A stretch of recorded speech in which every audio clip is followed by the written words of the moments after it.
Hey guys, Joseph Barletta here with Smart Charge America. I wanted to take a few minutes just to kind of go over some of the misconceptions when it comes to electric car charging and charging times. It's a pretty simple concept once you actually, kind of get all the variables that are involved. But unfortunately, it's one of the secrets of the electric car industry that not too many people know about. So what we're going to do is we're going to first explain how charging works with electric cars. And we're going to go into the difference between level 2 and level 3 charging. Now, of course, level 2, this can be basically for any type of level 1 or level 2 charging. If you're charging from your regular outlet inside your garage or from an actual home charging station, this is exactly what's going on in the electric car. So you have the power coming from the grid, of course, to the station, and then the station's being plugged into your electric vehicle. And from there, you actually have an onboard charger inside the vehicle that turns the AC power into DC, and then it puts that DC power into the battery pack and it fills up. Now, your onboard charger has almost like a max limit of power, and it does that to basically regulate the amount of power that it's going to put into the battery pack. Now, of course, with your DC fast charging or your level 3 charging, what happens is your DC lines are coming in from the grid, they're going into the station, and then from the station, it's going into the car, and it's literally just bypassing your onboard charger and putting power directly into the battery pack. This is how you're actually able to charge your car a lot faster when you're looking at a level 3 480 volt charging. And of course, we all know, anyone who's driving electric cars, we know that you can experience somewhere around 80% charge time from 0 to full in the first 20 to 30 minutes when you're looking at this. When you're looking at level 1, level 2 charging, your charge times are actually going to be affected by one of two things. How large your onboard charger is, the maximum rate on that, as well as the rate at which your charging station is actually able to deliver power-wise. So this is it in a nutshell. I definitely wanted to share this with you all because I think it gives a real good visual representation of exactly what we're about to go into and explain. So looking into charge times, now what we've done is we've taken a few vehicles right here, and I've done this with my team basically on like mystery, like find that EV, right? And so you'll see the different make and models, different years, and you'll also see the acceptance rates. This is the onboard charging rates for each one of these vehicles, right? And so when you have 7.4, 3.3, 7.2, that's your onboard charging rate. Now you also have your battery size for each particular vehicle as well.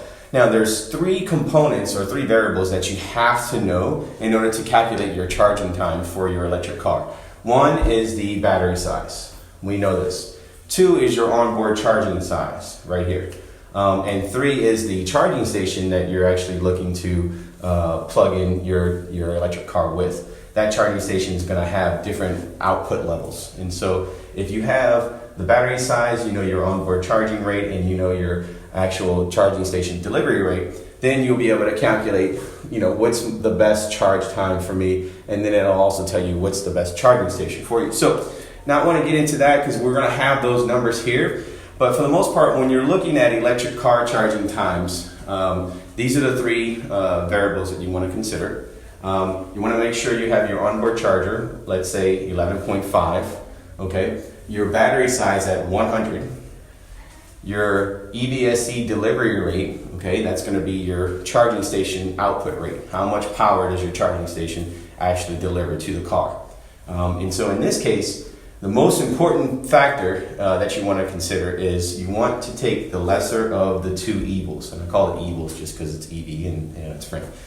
This is how I explain it to my team. So what you want to do is, looking at this 4-window setup, it's a very simple equation that you can use to calculate your charge time. Now, in this case, the lesser of the 2 evils in this case is 1.2. So what you would do is you would simply divide 100 by 1.2, and that would give you your charge time. Now, according to this, an electric car with a 100 kilowatt hour battery pack with an charge time, an onboard, a delivery rate of 1.2, you're going to yield an 83-hour charge time. And that is, we took, for example, a 2018 Tesla Model S.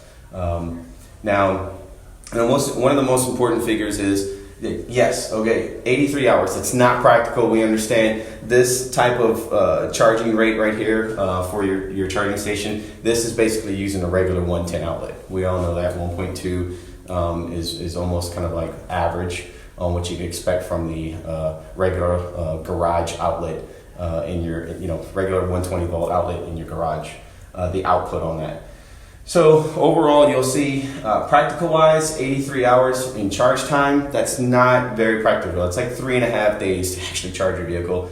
That's not where we want to be, right? And so being that if your onboard charger can take 11.5 and you're only giving it 1.2 kilowatts, you're kind of starving the vehicle. And as a result, that's what's causing the increased charging time to 83 hours. Now, if you were to have, let's say, 20 kilowatt hour charging station, but your onboard charger is 11.5, then you would simply do the math, divide 100 by 11.5, and that would get you your charge time.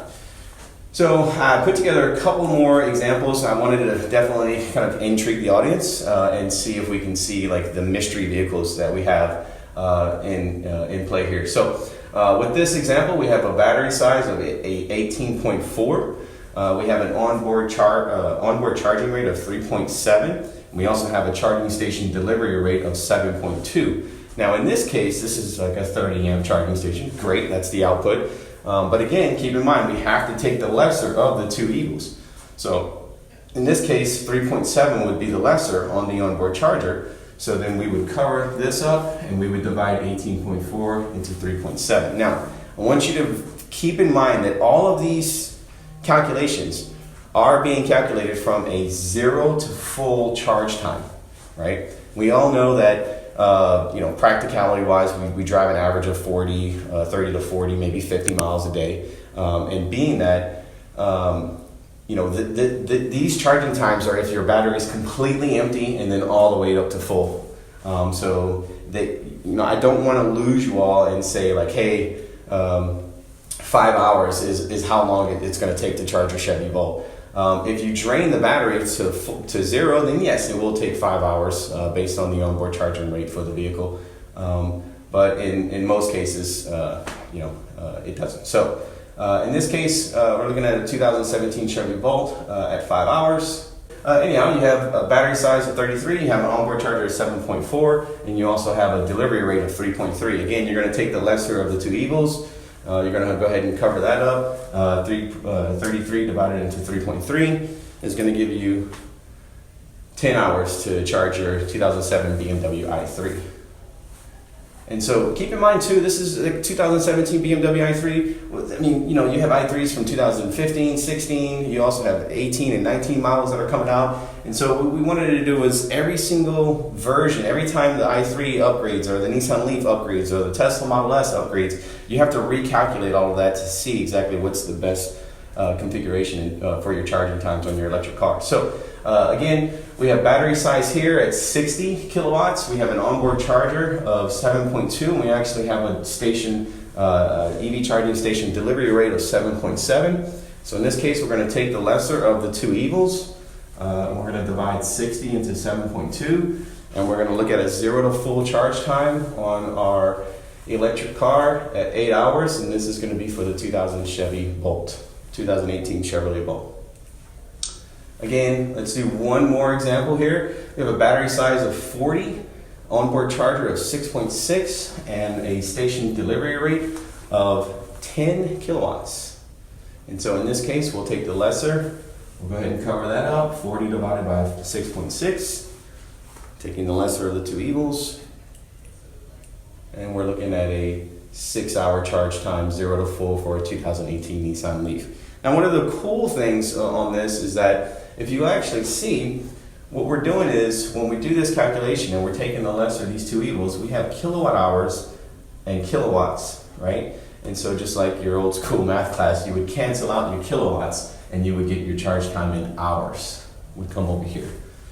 So again, now that we've seen how this chart can actually work with regards to calculations, what we want to look at is range per hour now. Now, range per hour is kind of a new thing that Tesla has kind of come out with, and other electric vehicle manufacturers have actually started expressing charge times in range per hour. And that's just, it's a little easier for us to understand as a consumer. We don't really understand volts, kilowatts, amps, kilowatt hours. I mean, this stuff really scares us. And so when we're explaining charging times to our customers, we try to break it down in range per hour. And now you're saying, okay, well, how do you calculate range per hour? Well, it's simple. As long as you have the charging time, right, from 0 to full, and you have a range identified here on this column here, you would basically take your range of your electric car and you would divide it by the 0 to full charge time. And whatever number that comes out to, usually it's 24, 25 miles of range per hour that you can expect when you charge your car.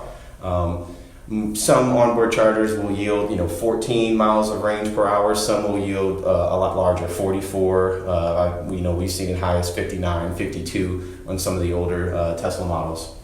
And so when you're dealing with charge times, you can calculate the 0 to full charge time here, or you can actually look at your range per hours. Now, your range per hour is what we like to identify. I think most of our customers, when they don't fully understand this, range per hour is just a little easier to explain to them. So therefore, if your range per hour, let's say on a Chevy Bolt, a 2018 Chevy Bolt, let's say your range per hour is 25 miles of range per hour that you're getting on that. So that all we have to do is explain to the customer, hey, look, if you drive 50 miles a day, you'll come back, you'll plug in, you'll be fully charged in 2 hours. It's that simple, right? So again, you can see on the Chevy Bolt, if you actually use your regular wall outlet inside the garage and use the charging station that comes with the vehicle at 120 volts, it'll take you 50 hours to actually charge a car. And the way we get that is we divide 60 into 1.2, which is the lesser of the two evils when it comes to that charging rate. And that'll give us 50 hours. And so if you look at 50 hours compared to 8 hours, it's a no-brainer, right? We definitely want to have a level 2 240 volt charging station hooked up in our garage in order for us to almost get us off of the plug. In essence, if we don't install a level 2 charger, we're kind of almost handcuffed to a degree. And so our goal is to basically get you off the plug by installing a plug in your house. I know it's completely weird, but again, charging times wise expressed in both variables here in charging times as well as range per hour. I hope you enjoyed the presentation. If you have any questions or comments, definitely feel free to comment below. We'll answer them as much as possible. Again, feel free to like, subscribe, and share this with all your friends. We love you guys. We'll talk soon. Thanks.